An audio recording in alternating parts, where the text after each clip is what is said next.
Hello friends, இப்போ நம்ம தக்காளி ஊறுகாய் செய்கிறது எப்படின்னு பார்க்க போகிறோம். இப்போ நான் ஒரு 1.5 கிலோ தக்காளி எடுத்து வச்சுருக்கிறேன். அதை எப்படி சின்ன சின்னதாக கட் பண்ணி வச்சுக்கணும். அதை அப்படியே கடாயில் போட்டு அடுப்பில் வச்சு வேக வைக்கணும். நம்ம வேக வைக்கும்போது அதுக்கு தேவையான உப்பு போட்டுக்கோங்க.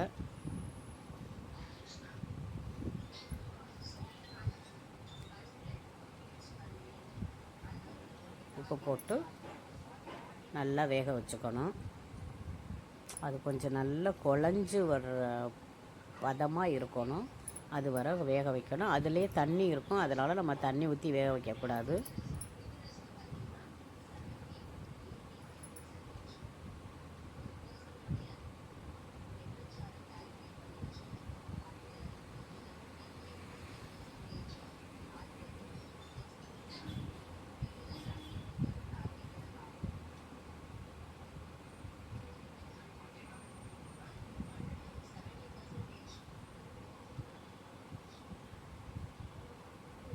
இந்த மாதிரி நல்லா குழஞ்சி வரணும்.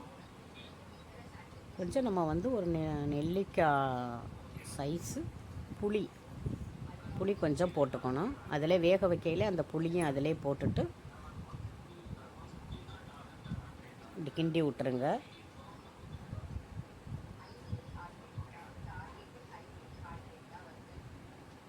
இப்போ நல்லா ஒரு கொதித்து வந்த உடனே நம்ம என்ன பண்ணுறோம், இதை அள்ளி அப்படியே மிக்சியில் போட்டு நல்லா ஃபைன் பேஸ்ட்டாக அரைச்சிக்கிறோம்.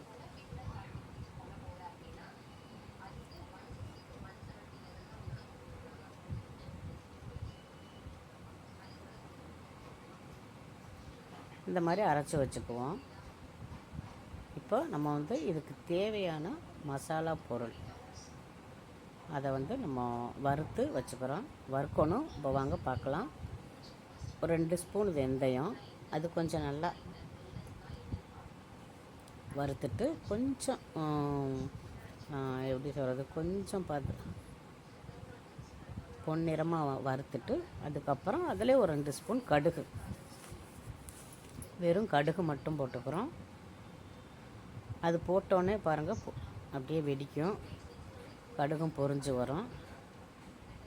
பொரிஞ்சு வரையில் அந்த ஒரு 10 பல் பூண்டு சும்மா தோல் உரிக்காமல் அதையும் போட்டுட்டு அதிலே கிண்டிட்டு ஒரு பிஞ்சு பெருங்காயத்தூள் இருந்தால் போட்டுக்கோங்க, இல்லைன்னா பெருங்காய கட்டி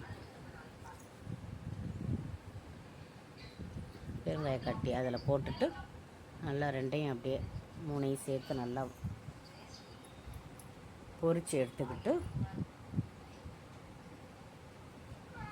அதை கொஞ்சம் ஆற வச்சு நம்ம மிக்ஸி ஜாரில் போட்டு அரைச்சி எடுத்துக்கிறோம்.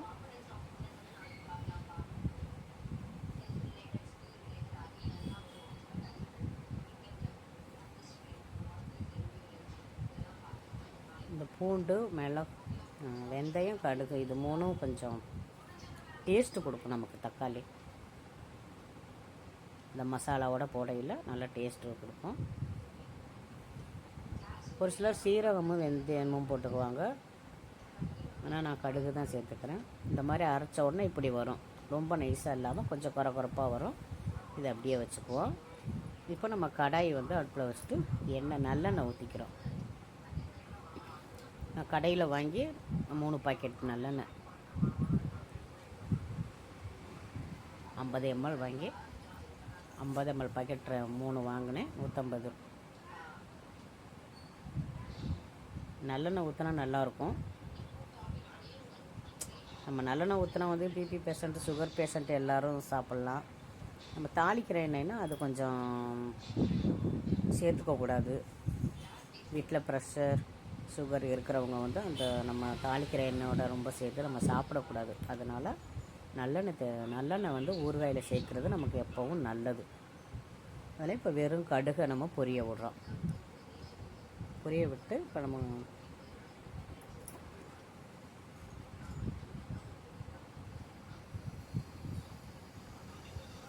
அதில் காஞ்ச மிளகா ஒரு 2 அப்படியே பிச்சு போட்டுக்குவோம். அப்புறம் கருவேப்பிலை, ஒரு கைப்பிடி அளவு கருவேப்பிலை. இப்போ இதில் வந்து நம்ம அரைச்சி வச்சுருக்கோமா தக்காளி விழுது அதை போட்டுறோம்.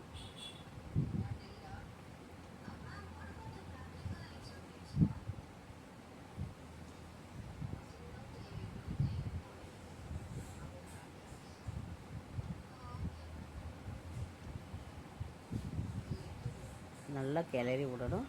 அடுப்பை ஃபுல்லாக வச்சுக்காதீங்க, ஸ்லோ ஃப்ளேமில் வச்சுக்கோங்க. அது வந்து கொதிக்கும், அது கொதிக்கையில் நம்ம கையில் தெரிக்கும். அதனால் அடுப்பை சிம்மில் வச்சு அதை கிண்டிக்கங்க. உங்களுக்கு வந்து அது ரொம்ப அப்படி கொதித்து ரொம்ப படுற மாதிரி வந்துச்சுன்னா மூடி போட்டு மூடி வச்சுக்கோங்க.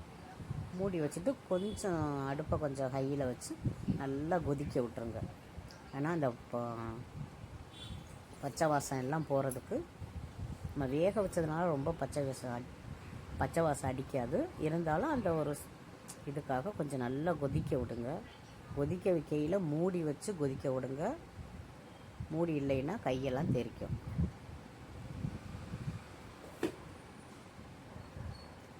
இப்போ நம்ம வந்து மிளகாத்தூள், வெறும் மிளகாத்தூள் போடுறோம்.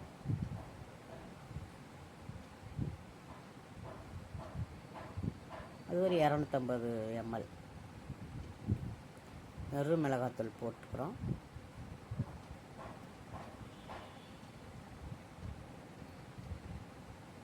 உங்களுக்கு வந்து காரத்துக்கு ஏற்ற மாதிரி, நான் வந்து இப்போ வந்து 1.5 கிலோ தக்காளிக்கு நான் போடுறேன். நீங்கள் கொஞ்சமாக செஞ்சிங்கன்னா அதுக்கேற்ற மாதிரி காரம் உப்பு சேர்த்துக்கோங்க.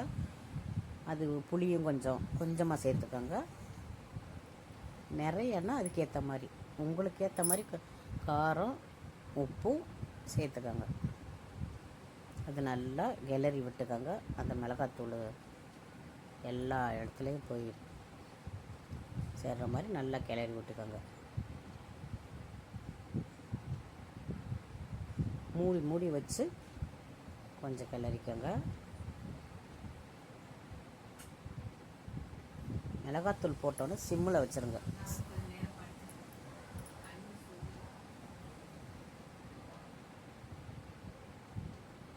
சிம்மில் வச்சுட்டு கொஞ்சம் அப்படியே அடி பிடிக்காமல் கிண்டி விடுங்க. அடி பிடிக்காது, இருந்தாலும் கிளறி விட்டுக்கணும்.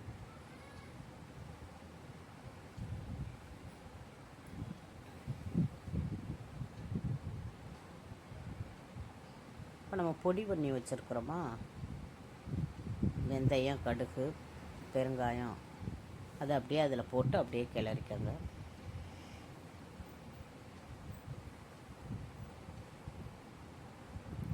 இதேமாதிரி ட்ரை பண்ணி பாருங்கன்னா நல்லா செம்ம டேஸ்ட்டாக இருக்கும். இப்போதைக்கு தக்காளி கிலோ 20 ரூபா விற்கிது. இப்போ நமக்கு தக்காளி சீப் ரேட்டாக விற்கையில் நம்ம அந்த மாதிரி ஊறுகாய் போட்டு வச்சுக்கிட்டோம்னா நமக்கு நல்லது.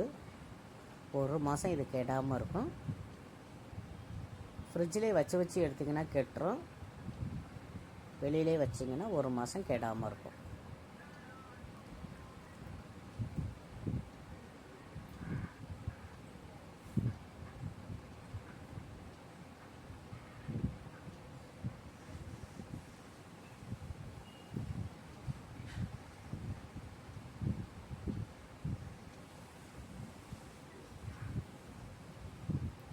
பாருங்கள், எண்ணெய் பிரிஞ்சு வந்துருச்சு. வந்தோடனே அப்படியே இறக்கிடுங்க. இறக்கிட்டு நல்லா ஆற வைக்கணும். நான் வந்து நைட்டு தான் செஞ்சுட்டு அதை அப்படியே நைட்டு ஃபுல்லாக ஆற வச்சுட்டேன். மூடி போட்டு மூடி அப்படியே வச்சுட்டேன்.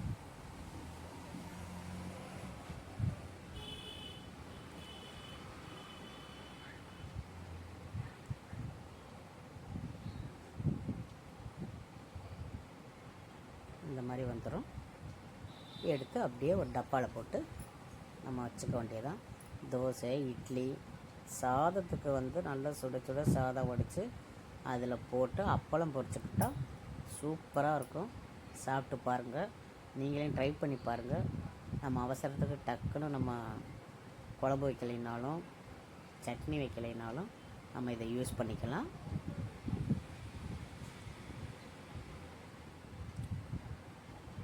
நான் சொன்ன மெத்தடில் நீங்களே ட்ரை பண்ணி பாருங்கள்.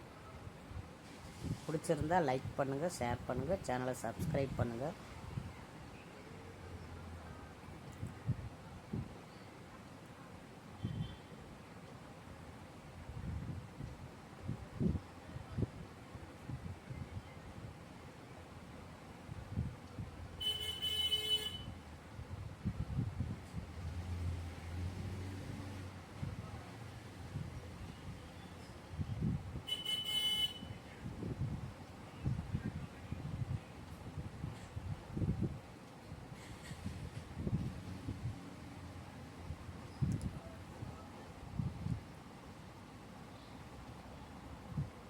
Thank you friends.